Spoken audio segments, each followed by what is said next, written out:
Hola, en esta nueva clase de métodos numéricos vamos a comenzar nuestro estudio de uno de los modelos matemáticos más importantes en muchas áreas de la física y también en muchas áreas de la ingeniería. Me refiero al modelo del oscilador armónico unidimensional. La ecuación diferencial que caracteriza al oscilador armónico simple es esta ecuación que está aquí. Aquí en primer lugar está indicada una segunda derivada y acá aparece la función f acompañada de esta cantidad omega 0 elevada al cuadrado, y esa omega 0 ha de entenderse como la frecuencia natural de oscilación del sistema. La ecuación diferencial del oscilador armónico es una ecuación diferencial lineal, y eso quiere decir que si yo tengo un par de soluciones, por ejemplo f1, la cual es una función de t, y también yo tengo una función f2 dependiente del tiempo, significa que cada una de ellas va a satisfacer la ecuación diferencial del oscilador armónico. Esto es la derivada segunda de f1 respecto al tiempo más omega 0 al cuadrado por la función f1 debe ser igual a 0. De igual forma, la segunda derivada de la función f2 respecto al tiempo más omega 0 al cuadrado f2 tiene que ser igual a 0. Sin pérdida de generalidad, nosotros podemos multiplicar la expresión número 1, podemos multiplicarla por una constante. Por ejemplo, la constante A. Aquí coloco la constante A y coloco la constante A. Y la expresión número 2 puedo multiplicarla por la constante B. Y aquí coloco esas dos constantes. Ahora yo voy a tomar la suma de ambas expresiones. Me va a quedar A por la derivada segunda de f1 más A omega 0 al cuadrado f1. Y como estamos tomando la suma, esto es B derivada segunda de f2 respecto al tiempo más B por omega 0 al cuadrado f2. Y todo esto debe ser igual a 0. Ahora yo puedo introducir esta constante A y también esta constante B dentro de la derivada. Yo voy a obtener derivada segunda de A por F1. Derivada respecto al tiempo más omega 0 al cuadrado A por F1 más la derivada segunda respecto al tiempo de B por F2 más omega 0 al cuadrado B por F2, y esto es igual a 0.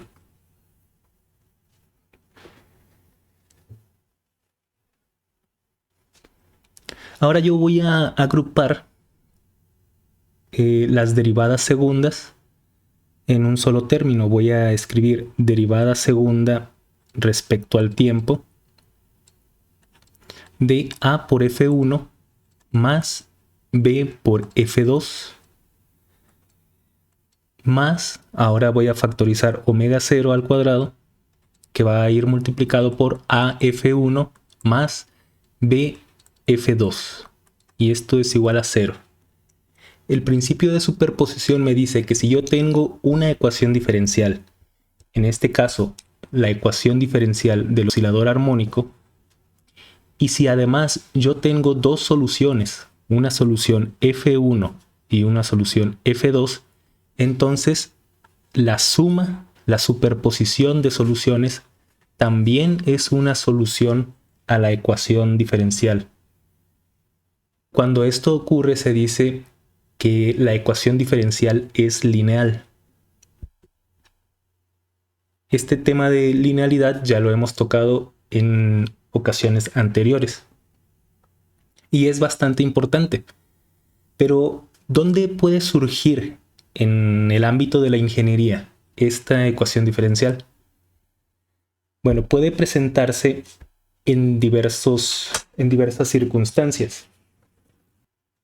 La primera de las circunstancias en donde puede surgir es en el estudio de un péndulo. Este péndulo nosotros sabemos que es un sistema compuesto por una masa M, la cual está suspendida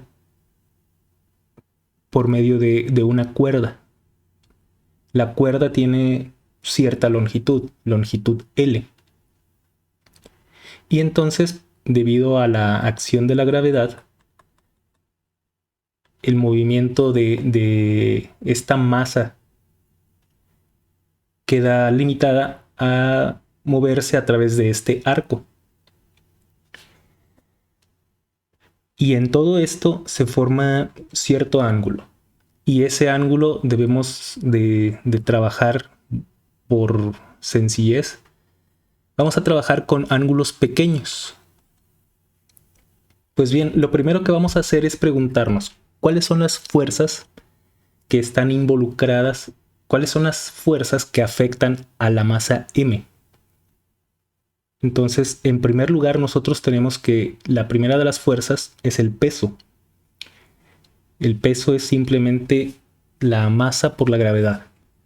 Por otra de las fuerzas que actúan es la fuerza de tensión que ejerce la cuerda. Y ahí tenemos la tensión, la fuerza T. Ahora es conveniente que nosotros nos instalemos en cierto marco de referencia. Vamos a instalarnos en este marco de referencia. Ahí vamos a colocar nuestros ejes.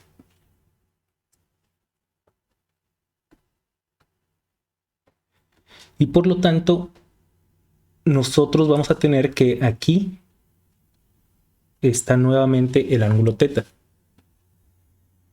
Ahora vamos a preguntarnos acerca del análisis de fuerzas que existen sobre esta partícula. La fuerza en la dirección de la tensión, donde está la cuerda, pues son únicamente dos. En primer lugar, la fuerza de tensión, la cual debe ser igual a la componente del peso a lo largo de esta línea azul, de esta línea que estoy completando aquí.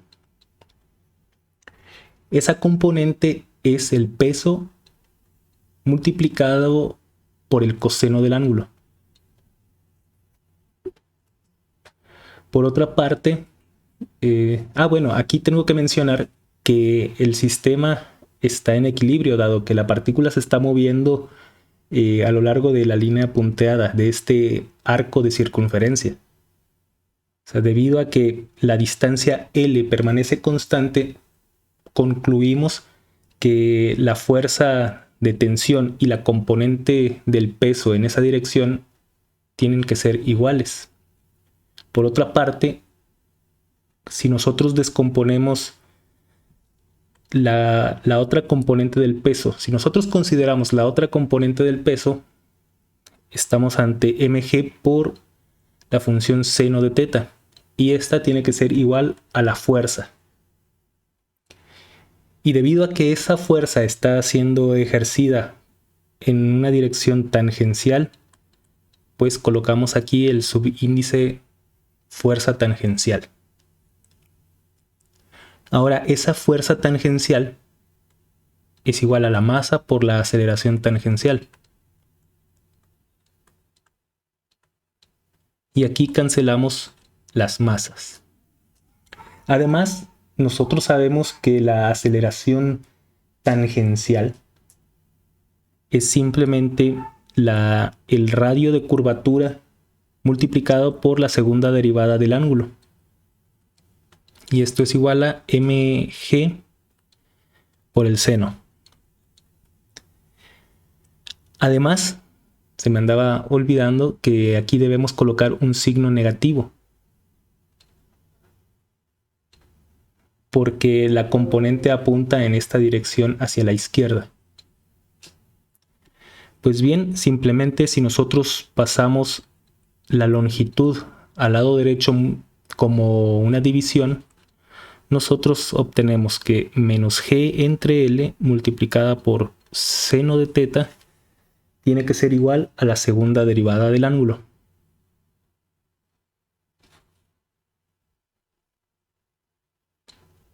Aquí es donde va a entrar en juego nuestra consideración de ángulo pequeño, porque el seno de teta se aproxima a teta, con la condición de que el ángulo sea muy pequeño.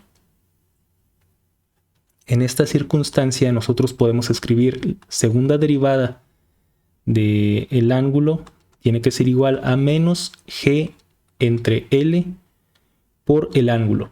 Y si nosotros pasamos esta cantidad a la izquierda, nosotros vamos a obtener la segunda derivada del ángulo más g entre L por teta. Y esto es igual a 0.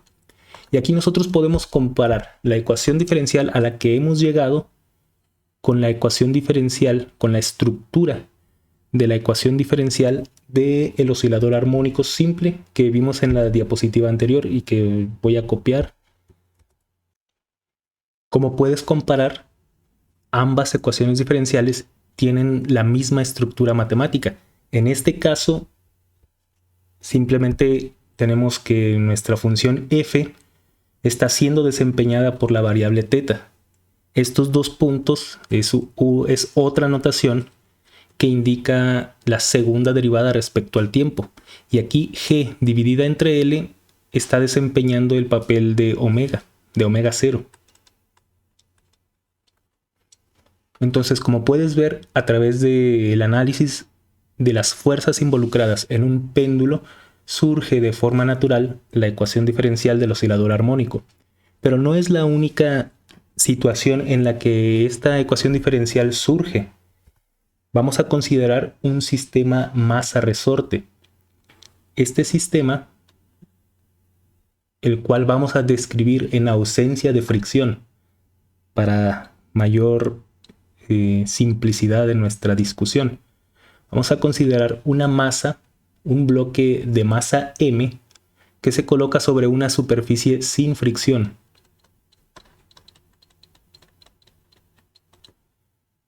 Esa masa m originalmente está en reposo y se conecta a un resorte. Dicho resorte tiene una constante K. Esa constante K nos dice las propiedades del mismo. En especial, nos dice qué tan rígido es este resorte. Pues si nosotros introducimos en este sistema un desplazamiento, aquí voy a colocar x igual a 0. Esa es la posición de equilibrio. Si nosotros introducimos un desplazamiento en esta masa, por ejemplo, si el desplazamiento es hacia la derecha, como lo estoy mostrando aquí, entonces el sistema va a experimentar una fuerza. Si aquí tengo el desplazamiento positivo, va a experimentar una fuerza en sentido negativo. La fuerza va a estar en sentido opuesto a la dirección del desplazamiento. Por el contrario, si este desplazamiento es hacia la izquierda, dicha fuerza va a ejercerse hacia la derecha. Bueno, esta circunstancia va a estar descrita nuevamente por la segunda ley de Newton. La fuerza total que experimenta este bloque de masa m es igual a la masa por la aceleración. Y la única fuerza externa que actúa es la fuerza del resorte, que está dada por la ley de Hooke, menos kx. Ahora, nosotros sabemos que la aceleración de un objeto es la segunda derivada de x respecto al tiempo si estamos en una sola dimensión. Y esto es igual a menos k entre x. Pasamos la masa del lado derecho de la expresión dividiendo y esto es menos k entre m por x. Finalmente, tenemos la segunda derivada respecto a t más k entre m. Todo eso por x debe ser igual a 0. Nuevamente, hemos obtenido una ecuación diferencial que posee la misma estructura. La misma estructura de esta ecuación diferencial, que es la ecuación diferencial del oscilador armónico. En este caso, la omega 0 al cuadrado está desempeñada por k entre m.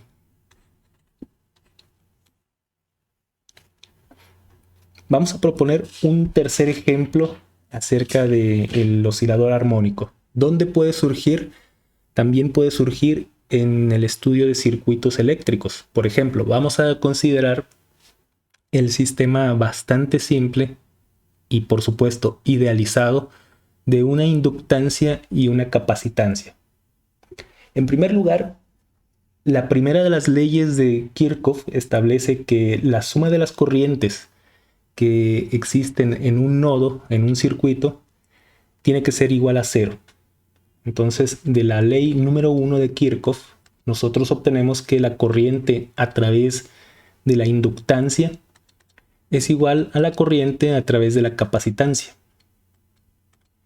Por otra parte, la segunda ley de Kirchhoff establece que la suma de los voltajes en una malla es igual a 0. Y esto es el voltaje en la inductancia más el voltaje en la capacitancia tiene que ser igual a 0. Estas son las dos condiciones que yo obtengo a través de la aplicación de las leyes de Kirchhoff. Por otra parte, es bien sabido que la corriente eléctrica, la corriente a través de la capacitancia, se calcula multiplicando la capacitancia por la derivada del voltaje a través del capacitor. Y también sabemos que el voltaje a través de la inductancia es la inductancia multiplicado por la derivada de la corriente a través de la inductancia. Bueno, entonces este par de ecuaciones azules me las proporciona las leyes de Kirchhoff, y este par de ecuaciones acá en rojo me las proporcionan mis estudios en electrónica. Vamos a combinar todas estas ecuaciones para obtener la ecuación diferencial que me describe este sistema, este circuito LC. En primer lugar, vamos a tomar la ecuación número 2 y vamos a derivarla respecto al tiempo. La derivada del voltaje a través de la inductancia más la derivada del voltaje a través de la capacitancia respecto al tiempo tiene que ser igual a 0. A partir de la primera de las expresiones, a ver, vamos a comenzar con esta.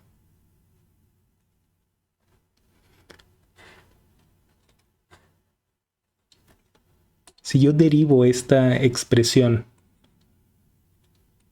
respecto al tiempo, me va a quedar L multiplicada por la derivada segunda de la corriente a través de la inductancia.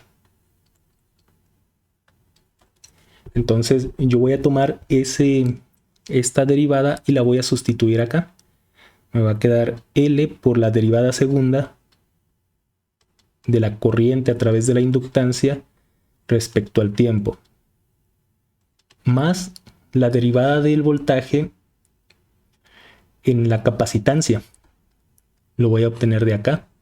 Me va a quedar 1 entre C por la corriente eléctrica en la capacitancia. Y esto es igual a 0. Finalmente, la primera de las leyes de Kirchhoff establece que ambas corrientes son iguales. Entonces yo puedo igualarlas.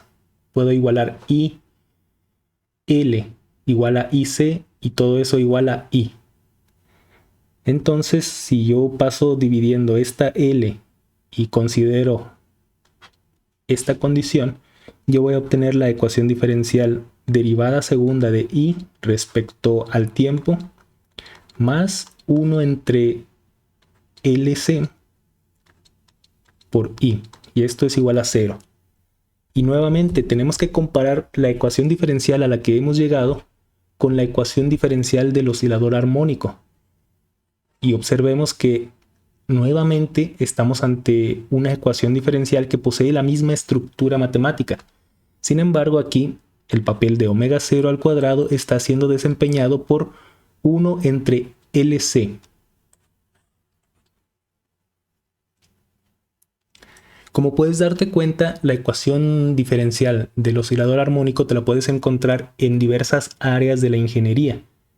Y esta es una ecuación bastante simple que poco a poco, conforme tú vayas agregando más elementos, por ejemplo, si tú a este circuito agregas una resistencia, tú vas a obtener una modificación a esta ecuación diferencial. Vas a ir enriqueciendo de fenómenos esta ecuación diferencial. Por supuesto, se va a ir tornando cada vez más compleja. Incluso nosotros podemos estudiar ecuaciones diferenciales tipo oscilador armónico acopladas. Y estas ecuaciones diferenciales acopladas surgen en sistemas tan cotidianos como los sistemas de suspensión de los vehículos. Estos sistemas de suspensión funcionan como osciladores armónicos acoplados. Las ecuaciones diferenciales, por supuesto, son cada vez más complejas y es aquí donde surge la necesidad de métodos numéricos. No tenemos toda la vida para andar resolviendo estas ecuaciones diferenciales. Necesitamos conocer el comportamiento del sistema y es por eso que, les repito, los métodos numéricos son imprescindibles. Pues bien, este es el alcance de esta ecuación diferencial que es tan sencilla, pero a su vez tiene una aplicación en áreas muy diversas, desde la mecánica automotriz, los circuitos eléctricos, y seguramente está presente en muchas otras áreas. Aquí la pregunta natural que surge es ¿cómo resolvemos esta ecuación diferencial? Pues bien, nosotros sabemos que esta ecuación diferencial obedece el principio de superposición.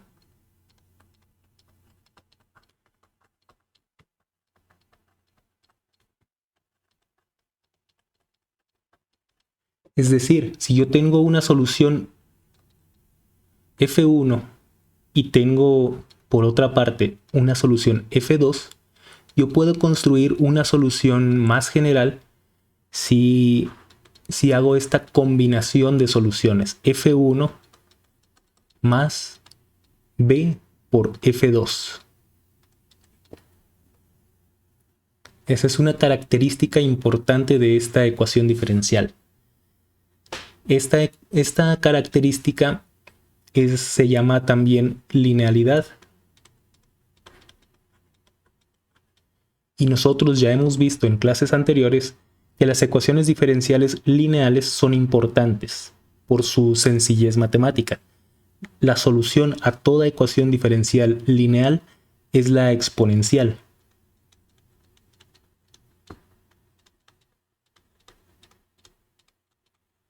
Entonces nosotros vamos a proponer como solución a esta ecuación diferencial una función de la forma e a la lambda t.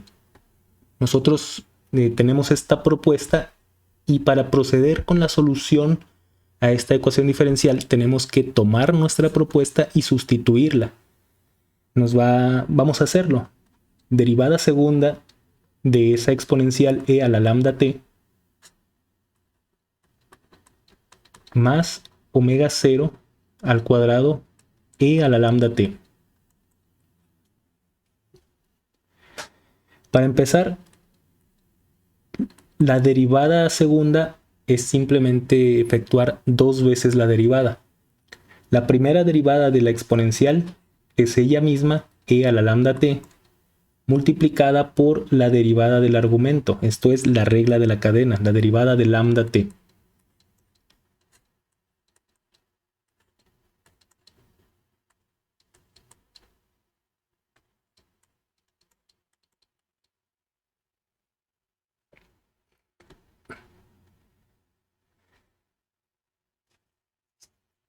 La derivada de lambda por t es simplemente lambda. Esta lambda, al ser una constante, puede salir de la operación derivada. Y entonces voy a obtener lambda por la derivada respecto al tiempo de e a la lambda t, nuevamente, más omega 0 al cuadrado e a la lambda t.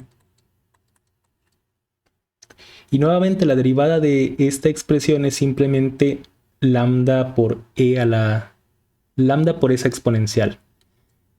Es decir, voy a obtener lambda cuadrada por e a la lambda t más omega 0 al cuadrado e a la lambda t igual a 0. Aquí yo puedo factorizar esa exponencial. Voy a continuar por acá. Voy a escribir lambda cuadrada más omega 0 al cuadrado. Y como les decía, yo podía factorizar. Voy a escribir e a la lambda t.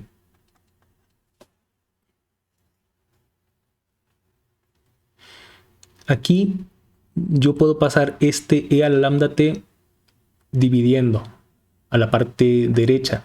Y me va a quedar simplemente que lambda cuadrada más omega 0 al cuadrado va a ser igual a 0. Por lo tanto, lambda cuadrada es igual a menos omega 0 al cuadrado.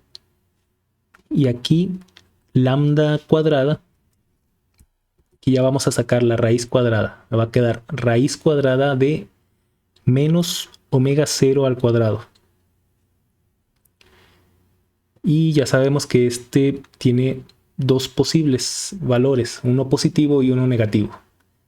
Pues bien, la raíz cuadrada de menos, lo voy a hacer explícitamente, más menos raíz cuadrada de, voy a tener aquí el menos 1 por omega 0 al cuadrado. Aquí más menos raíz de menos 1 por raíz de omega 0 al cuadrado. Y este menos 1 es la unidad imaginaria, más menos i por omega 0. Entonces nosotros hemos llegado a la siguiente conclusión. Por una parte tenemos nuestra solución 1, que es e a la lambda t. Es decir, e a la más i omega 0 por t. Esa es nuestra primera solución. Y nuestra segunda solución, e a la lambda t, es la correspondiente al signo negativo, e a la menos i omega 0 por t. Debido a que nosotros estamos ante una ecuación diferencial lineal y que nosotros tenemos dos soluciones, nosotros ya hemos identificado a dos de ellas, entonces la solución general f de t es la superposición de esas dos soluciones que nosotros encontramos ahí. Una constante a por e a la i omega 0t más una constante b por e a la menos i omega 0t. El valor de esas dos constantes a y b va a ser determinado a través de las condiciones iniciales de este sistema. Vamos a profundizar en esta ecuación diferencial en las siguientes clases, pero en esta ocasión quería enfocarme en aquellos lugares en donde dicha ecuación diferencial puede surgir, que ya hemos visto que son algunos sistemas mecánicos y algunos circuitos eléctricos. Ya vimos la estrategia de solución. Esta ecuación diferencial es lineal y por lo tanto su solución es una exponencial. Debido al principio de superposición, la solución más general posible es una combinación de esas dos exponenciales. Y aquí está. En las siguientes clases vamos a profundizar con nuestro estudio de esta ecuación diferencial.